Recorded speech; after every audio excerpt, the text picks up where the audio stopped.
Let me tell you about a man with an IQ that would make most people feel personally attacked. John Meriwether was not just a good trader. He was considered one of the greatest bond traders in Wall Street history. He built a team at Salomon Brothers that essentially invented modern fixed income arbitrage. And when he left to start his own fund, he didn't just hire smart people. He hired two Nobel Prize winners, two people who had literally received the highest possible academic award in economics for their understanding of how financial markets work. The fund was called Long-Term Capital Management, and in 1998, it lost $4.6 billion in under 4 months and nearly took the entire global financial system down with it. Two Nobel Prize winners, gone, in 4 months. And here's the thing. This is not a one-off story. It's practically a genre.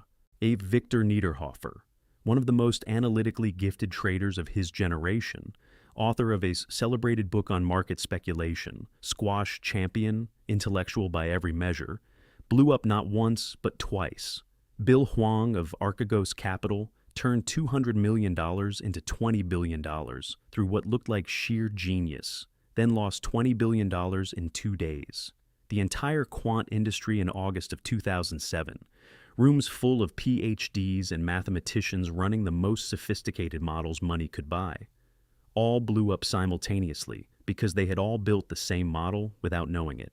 And then there's the most uncomfortable example of all.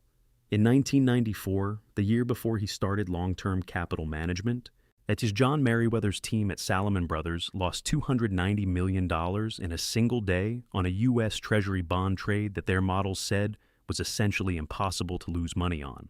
He took that lesson, started a new fund, hired two Nobel Prize winners, raised $1.25 billion, leveraged it up to $125 billion in assets, and then lost it all on a trade that his models said was essentially impossible to lose money on. So, the question is obvious. What is going on? Why does this keep happening? Why do the smartest people in the room keep lighting their money on fire? And the answer is not what you think. It's not recklessness. It's not greed. It's not even arrogance exactly. It's something much more specific. And once you understand it, you will see it everywhere. It's called the intelligence trap. And it works like this. The human brain is a pattern recognition machine. That is its primary function. Find a pattern, build a model, predict what comes next, survive. And for most of human history, this worked brilliantly. The world was consistent enough that if something worked 10 times in a row, it probably worked an 11th time. The stock market is not like most of human history. But here's the problem. The smarter you are, the better your brain is at finding patterns. And the better your brain is at finding patterns, the more confident it becomes in the models it builds. And the more confident you are in your model, the more money you put behind it. And the more money you put behind it, the more catastrophically wrong you can be. Intelligence doesn't protect you from being wrong. It just makes you more certain that you're right. Bull and certainty in financial markets is the most expensive luxury you can buy. Because markets are not a physics problem with a fixed answer. They are a game played by millions of people all trying to outsmart each other simultaneously. And the moment your model becomes widely known, the moment enough smart people are running the same strategy, the strategy stops working. Not gradually, immediately. Because everyone exits at the same time, through the same door, and the door is not big enough. This is exactly what happened to LTCM. Their trades were not wrong. The underlying logic was sound. The problem was that by 1998, half of Wall Street was running the same trade, using LTCM's own former employees and publicly available information about their strategy. When Russia defaulted on its debt and global markets panicked, everyone needed cash at the same time. Every single one of those copycat trades unwound simultaneously. The prices moved in ways the model said had a 1 in a trillion chance of happening, and LTCM had $125 billion on the line. Being right is not enough. You also have to be right at the right time, and alone. But here is the second layer of the intelligence trap.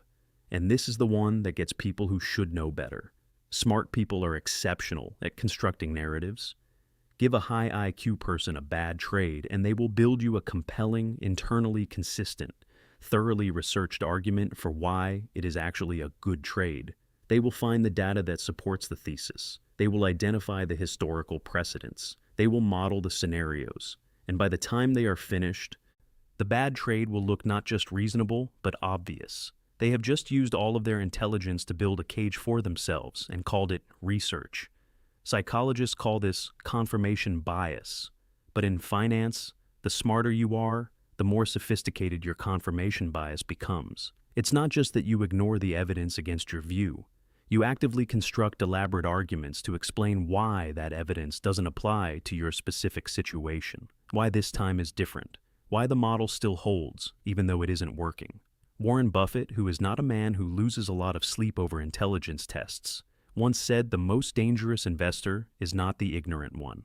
It's the smart one who has convinced himself that normal rules don't apply to him, and the record supports this completely. A study published in the Journal of Finance tracked the performance of CFA charter holders, people who had passed one of the most rigorous professional examinations in finance, against simple index funds over a 15-year period. The index funds won, not barely, convincingly, by an average of 1.5% per year. Compounded over 15 years, that gap is enormous. Another study by Dalbar, a financial research firm, found that the average equity fund investor significantly underperforms the funds they invest in because they trade too much, they try to be clever, they try to time things, they react to information, and every single reaction costs them money. The funds would have returned 10% if the investor had just bought and held. The investor actually earned 6% because they kept trying to be smart about it. And this is the genuinely uncomfortable conclusion. The evidence, accumulated over decades of data across thousands of investors, points to one finding that the entire financial services industry would prefer you never internalize. Most of the time, doing less is worth more.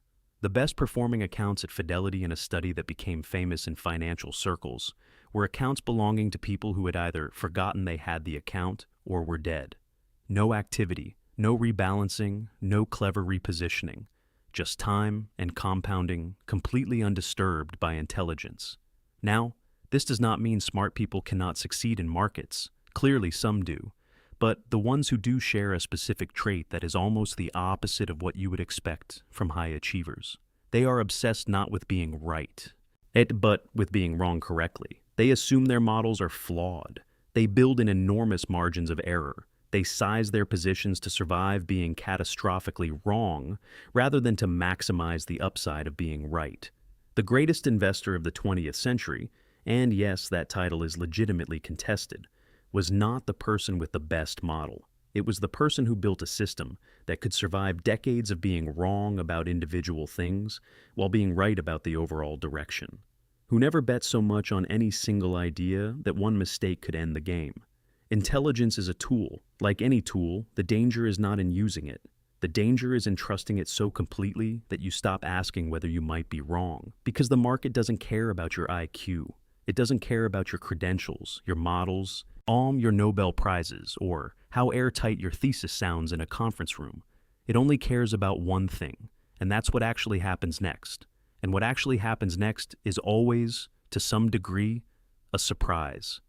The investors who survive long-term are not the ones who are the best at predicting surprises. They are the ones who build portfolios that don't need them to be right in order to survive being wrong, which is a lesson that, apparently, 2 Nobel Prize winners in economics had to learn the hard way. So, here is my question for the comments. Do you think A, intelligence is genuinely a liability in markets and the data proves it? B, it depends entirely on how you use it, and the problem is overconfidence, not intelligence itself? Or C, all of this is cope and the smart people just need better risk management? Drop your answer below, is because based on the comment section I've seen on this channel, this one is going to be genuinely split.